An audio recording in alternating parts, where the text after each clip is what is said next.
വേലി തന്നെ വിളവ് തിന്നുന്ന കാഴ്ച കാണണമെങ്കിൽ കോഴിക്കോട് ജില്ലാ കലക്ടറുടെ ഔദ്യോഗിക വസതിയിൽ എത്തിയാൽ മതി.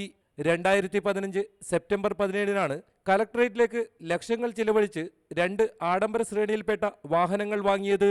ഇതിൽ ഒരു കാർ കലക്ടറുടെ ഔദ്യോഗിക വാഹനമായി ഉപയോഗിക്കുമ്പോൾ KL11AZ 8888 ഫോർഡ് ആസ്പർ കാർ കഴിഞ്ഞ 17 മാസത്തോളമായി കലക്ടറുടെ സ്വകാര്യ ആവശ്യത്തിനായാണ് ഉപയോഗിക്കുന്നത്.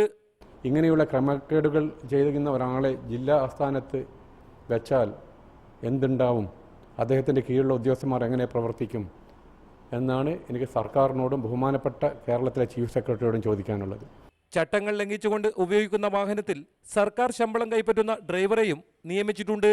കുട്ടികളെ സ്കൂളിൽ കൊണ്ടുപോകുന്നതുൾപ്പെടെ ഇതേ കാറിൽ തന്നെ.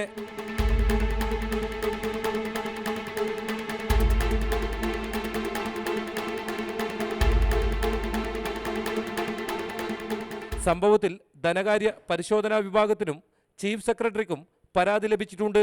അതേസമയം ഇതേക്കുറിച്ച് പ്രതികരിക്കാൻ കലക്ടർ തയ്യാറായില്ല. KV Baiju, reporter, Kozhikode.